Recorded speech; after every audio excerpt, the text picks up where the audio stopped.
What's going on, family?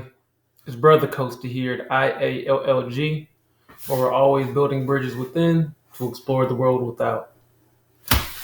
And today's conversation is a one that's near and dear to my heart, and it's all about our self-destructive habits.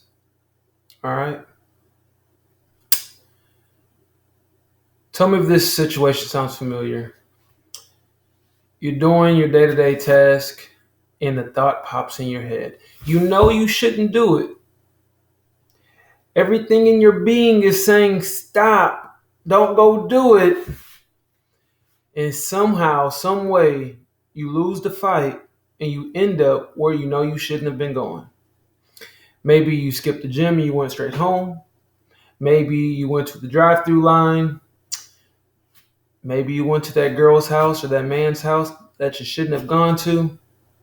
Who knows what it is, but tell me if that situation sounds familiar to you. You know, it's a big issue for a lot of us, right? And so it really goes down into understanding habits and understanding what you're really fighting. You got to realize this, you all. The body is another mind. I learned this from a birtharian brother. Your body is actually your subconscious mind at play. Your body does stuff without you thinking, without you doing, without you having to do anything. It just does stuff, right? So if you walk a certain way for your life, you know, our feet are supposed to be straight. But if you pay attention, if you ever observe this, I observe it all the time because I'm working actively to fight against it.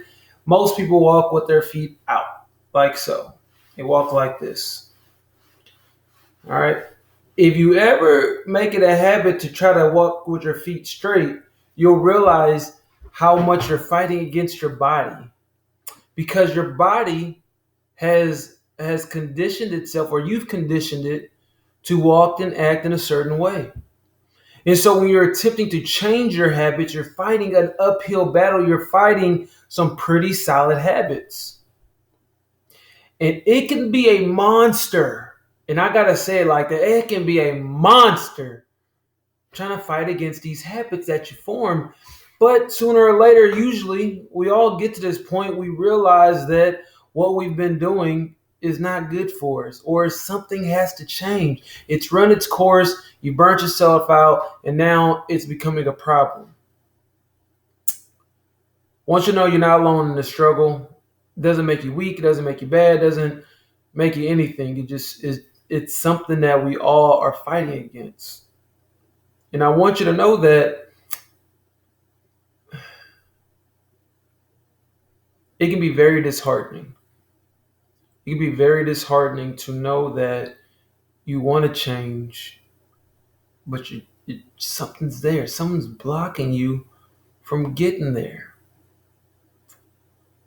Something's in the way of you getting to where you really want to go. And the worst part is that something, that block, it's you. You're in your own way.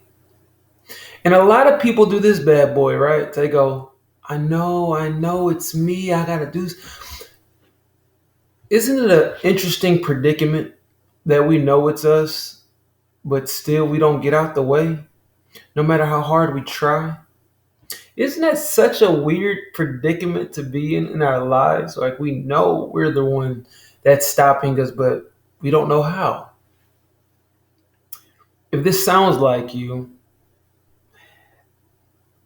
there's a lot of different things going on in the mind. There's a lot of different things stopping you. It could be beliefs. It could be thoughts. It could be habits. It could be patterns. It could be a lack of will. It could be your environment. There's a lot of things that solidify us into our habits. And oftentimes, being accountable just to ourselves isn't enough. Not for everybody. There are a few individuals, and you know them because they're the leaders. They're the people that you look up to in society, not the people that you look up into your small circle, but a lot of people look up to these type of people, and they're typically the ones that have enough willpower to overcome some of these demons by themselves. And I say demons sparingly because, again, like I said earlier, they're really you. They're your habits. And you're overcoming your habits. And this can be a difficult task because you put a lot of years into these habits. You put a lot of effort into establishing these habits, whether it was intentional or not. Right? So the question is, what are you left to do? You can keep banging your head against the wall. You can keep trying. You can keep changing. But how many times are you going to really change? How many times are you done going through the change cycle, right? And you know what the change cycle is. I know it all too well. Trust me, I've gone through it and I'm still going through it. It's an ongoing process. I get it, but I have support now. That's the power. That's the difference. And you know the change cycle, right? So we use the New Year's resolution thing. I'm going to change this year. And we do it for a week or two. And then what happens? We fall off. We go into our old habits and we say, you know what? It's too hard. And we stop. And then, maybe almost spring break comes. I'm going to lose weight. I'm going to look good this time. And we change our mind. And then we go right back. And then right before summer, I'm going to look good again. And we change our mind. And then what happens? We go right back. So I'm going to ask you, how many times are you going to change? And when are you going to transform? Now, let me tell you what you need to transform. You need a roadmap. You need accountability, support, and you need a new environment. If this sounds like something that's resonating with you, if this sounds like something that you know that you need, I want you to just hit the link below. Let's chat. All right. I got some awesome stuff for you on the other side of this video. With that being said, I hope you all take the challenge. I hope you all answer that call. Hope you all get out of that change cycle and get into the transformation habits. My name is Brother 𝐁𝐫𝐶 at 𝐈𝐧𝐯𝐿LG.com. We're always building bridges within to explore the world without. With that, peace.